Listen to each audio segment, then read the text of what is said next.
Welcome to another edition of ATL Prime Sports. I'm JJ Jurjevich. Joining me this evening is the one, the only Wayne Ridenauer in wonderful Memphis, Tennessee.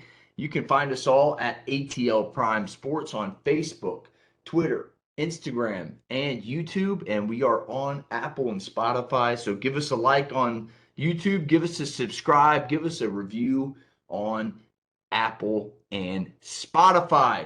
At JJ Get You One, myself, personal Twitter, at RWY Jr. for Wayne, and at Corder Todd for TC Todd Corder, who again is out this evening.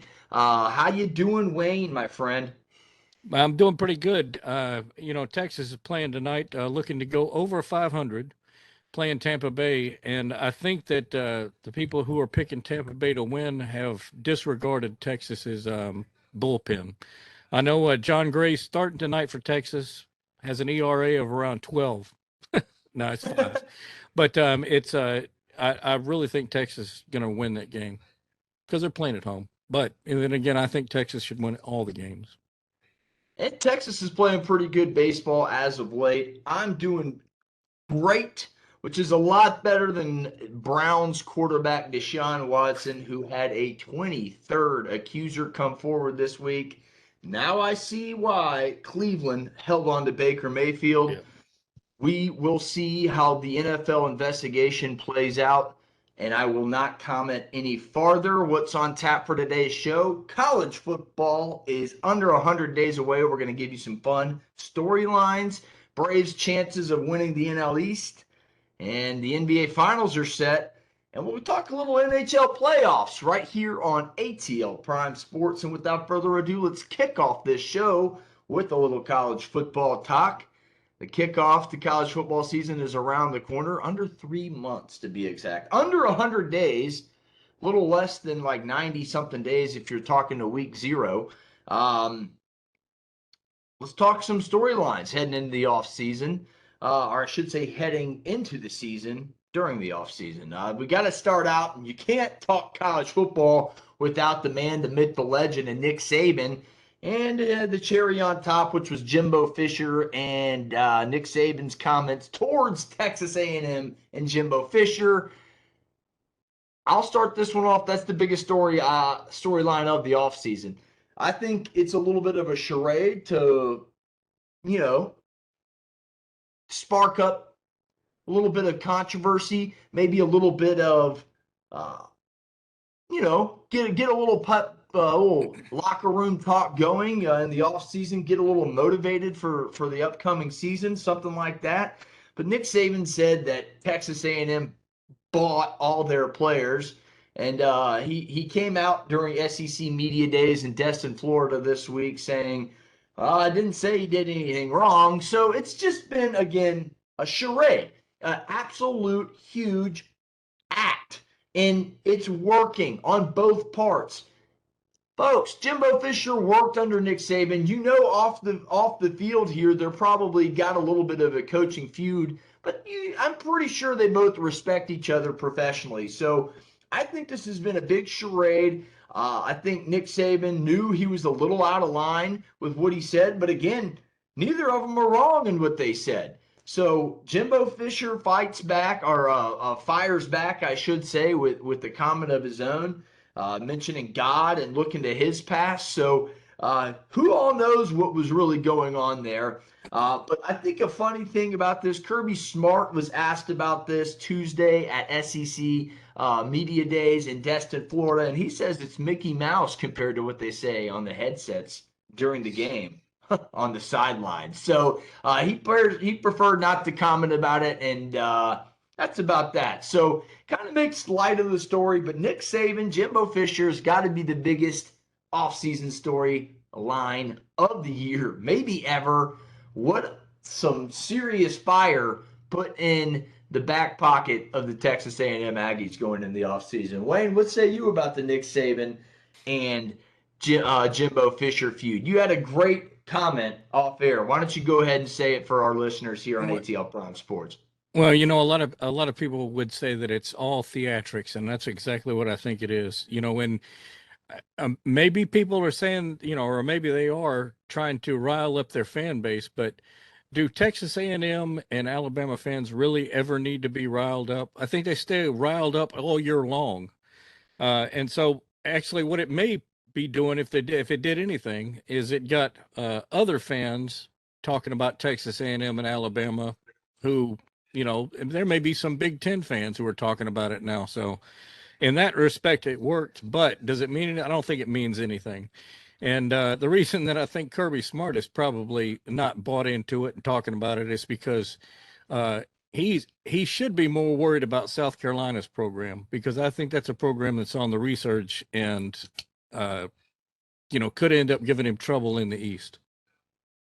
Yeah, that you're right about that. The transfer Spencer Rattler from Oklahoma comes in, and can't think of his name. Shane Beamer, there it is. Shane Yeah, Beamer, Beamer. head coach over there in South Carolina, has really got some momentum going in Columbia. You're right about that. Secondary story headline for me is the current climate of name, image, likeness sustainable?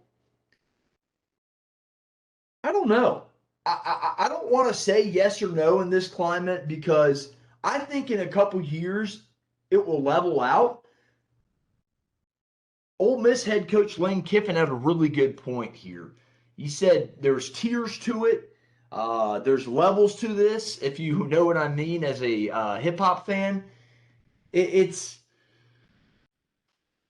it's tough to say right now, Wayne. That's why I say I don't know. I think it will be sustainable in a couple years when some of these wealthy alumnus from smaller schools go, hey, why can't I just invest a couple $1,000,000 with this other guy from Joe Schmo B from, let's say, Georgia State University? Let's say we get two multimillionaires from Georgia State University that say, let's make the Panthers great.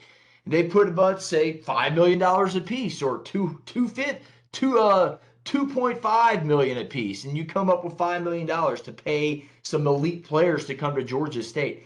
I think that in a couple of years is very feasible. It's just a matter of if it will happen, but I do think name, image, likeness is sustainable. But at the rate it's going right now, I don't know the answer to that question. So that is a off-season storyline for years to come. Is name, image, likeness sustainable in this climate? You hear the NCAA is changing gears every single day trying to combat this issue and get it managed.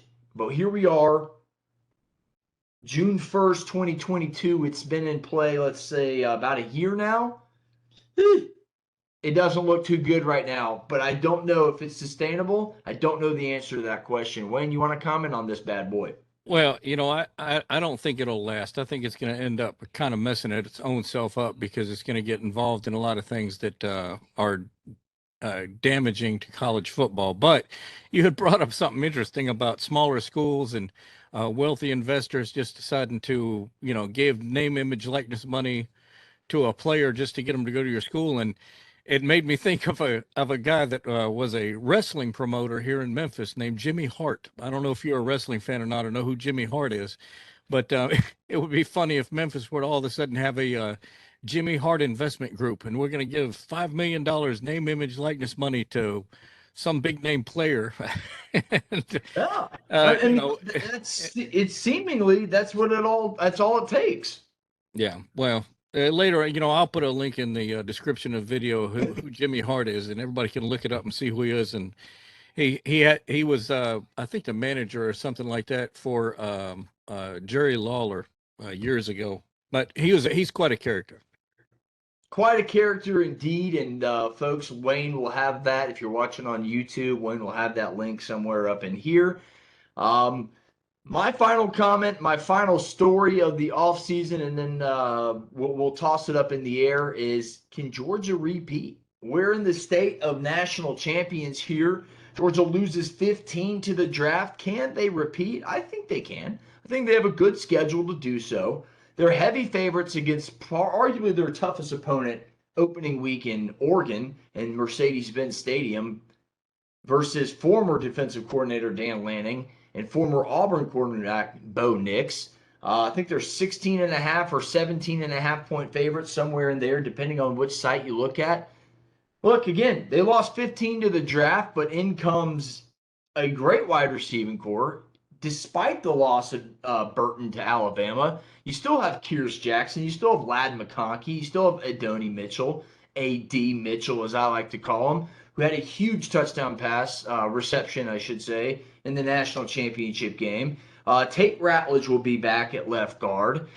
You still have Jalen Carter, who Mel Kiper right now has as a top 5 player on his 2023 big board. So you still have a ton of studs, a ton of 5 stars here at Georgia, and you can't count out the Bulldogs and Coach Kirby Smart now that they've gotten over the hill, I should say. Look, you still have Robert Beal there as a 5-star. Nolan Smith decided to come back.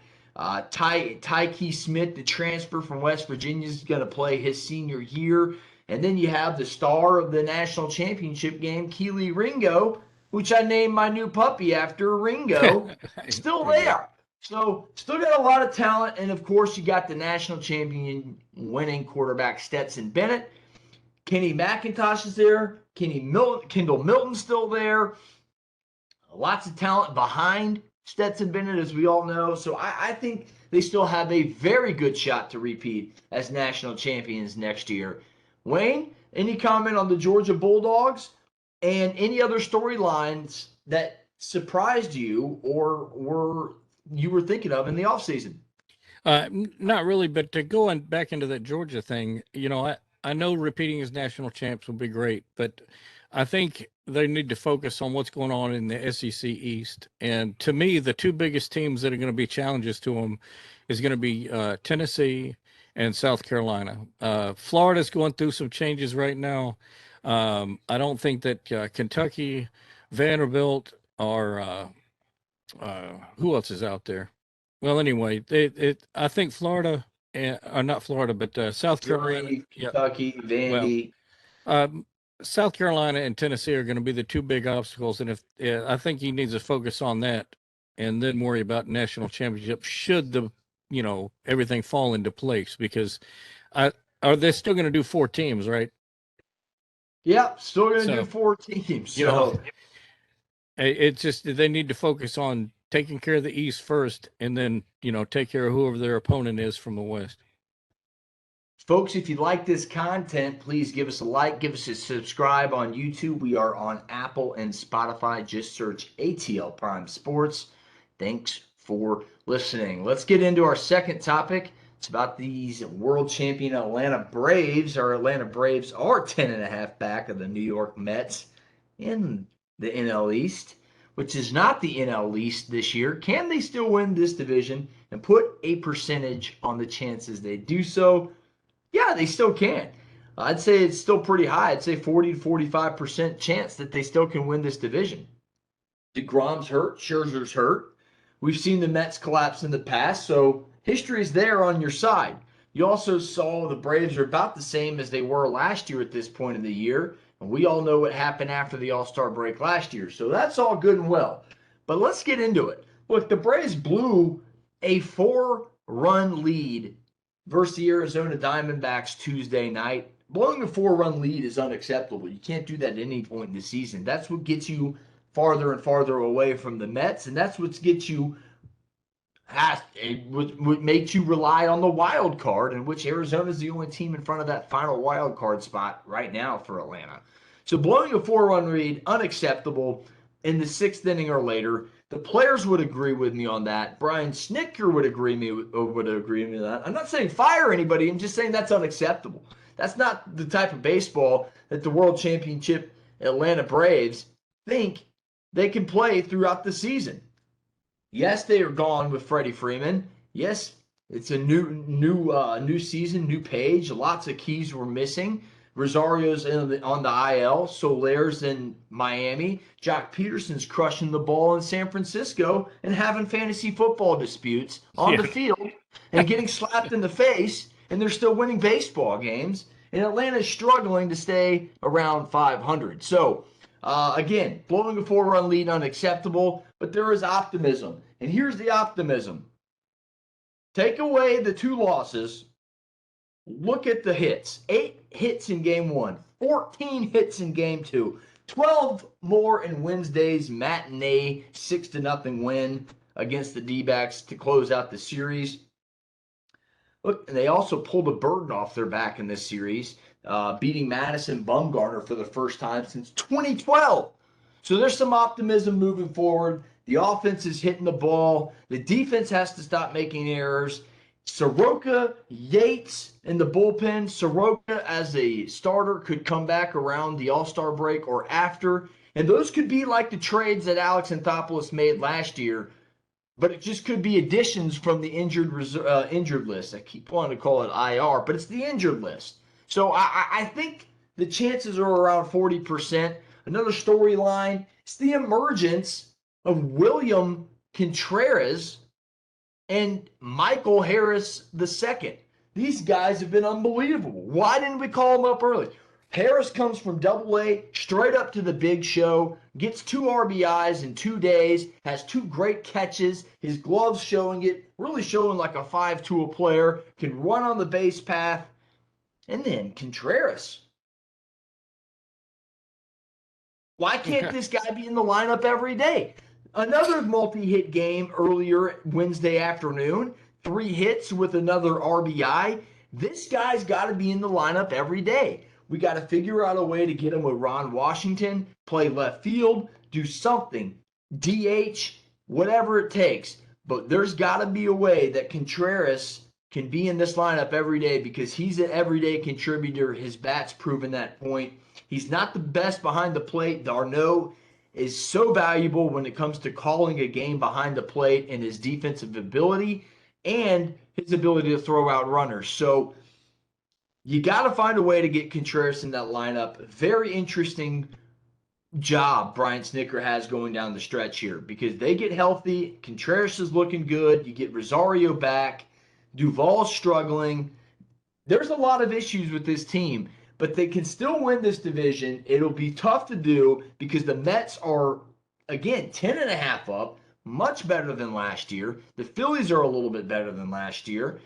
We'll see what happens down the stretch, but this team is completely different than last year in the fact that the NL East is a lot better and playing a lot better right now. Wayne, what say you about the Atlanta Braves, or you just want to talk about the Rangers for a quick second? Give us a score update. Well, there's no score right now. They're still working on the first inning. But as far as Atlanta goes, it's too early to start prognosticating whether they will or will not be able to repeat. If as a Texas fan, I always know to judge how the postseason may go or may not go around the middle of August. That's usually when I start either worrying or getting excited. And if my mom were here, she would be able to tell you more about the thoughts on the Atlanta Braves because she watches every game she can. But simple miscues have been a big key to the Atlanta Braves' non-success. You had Dylan Lee get the ground ball you need the other night. Olsen can't complete the double play. Marcell Ozuna, an 85% catch probability. The ball drops in front of him as he dives to make it. Just blunder plays that really leave you scratching your head like, what's going on here? So your mother would understand that. Yeah. It's been head scratching for Braves fans as of late. Yeah, well, I would. Which team in Atlanta's division are you more surprised by? The success of the Mets or the success of Philadelphia? I'd have to say the Mets. Yeah, history would say, and every baseball writer in America would say, "Oh, the Mets, the Mets, the Mets." And I picked the Mets last year. I thought they would be healthy enough with DeGrom at the end of the year to hold off the Braves. They were not. Well, this year, if they get DeGrom and Scherzer back healthy, it doesn't look good for the Atlanta Braves. So I'm definitely more worried about the Mets. Look, the Mets are, I think, 8-2. They've won 6 in a row in their last 10. They're playing unbelievable ball, and I'd mentioned they're without two of their best players. They get those guys back, and Atlanta's 10.5 back. It's going to be real tough to come back from. So I'm definitely more scared about the Mets. But good question, Wayne.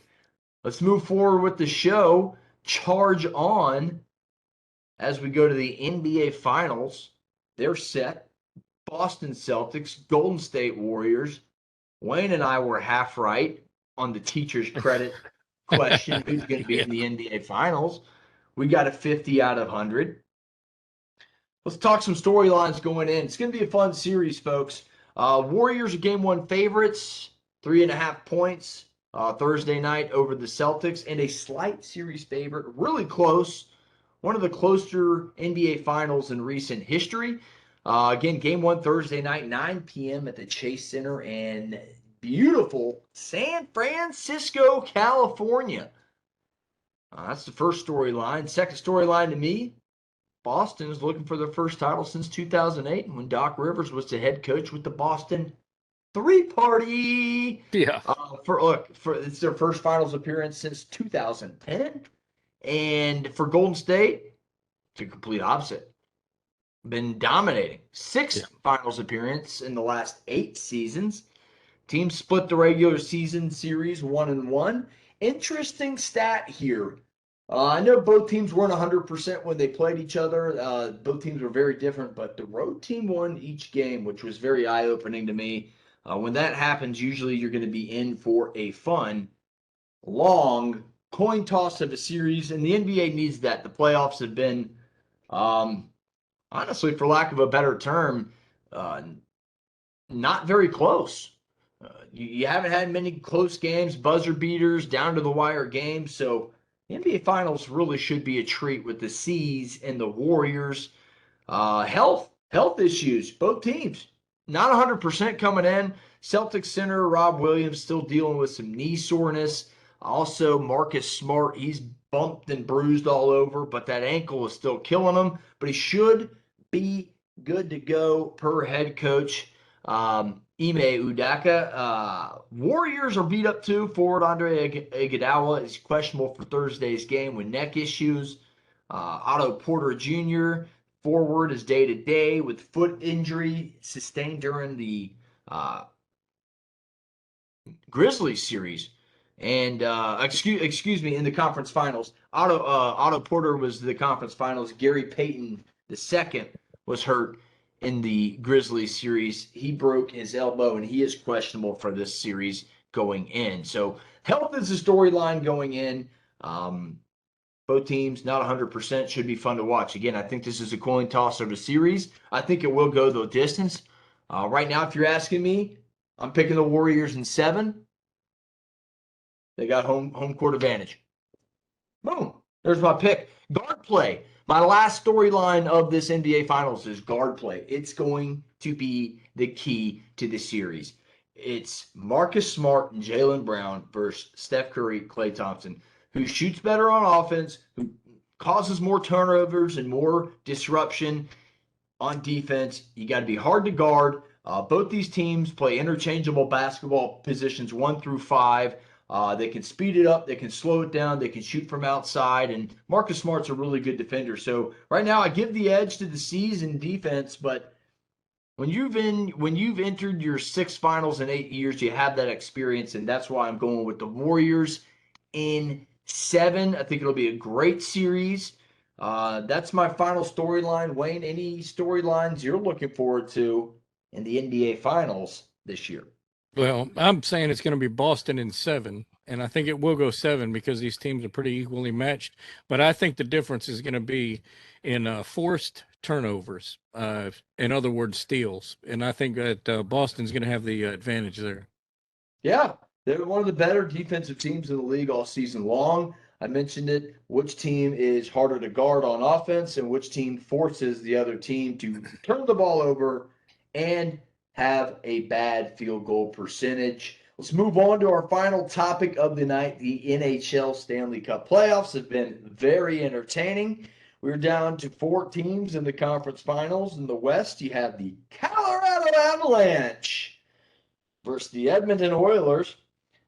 Colorado's up 1-0. Game one was a shootout, 14 goals total, 8-6, won by the Avs.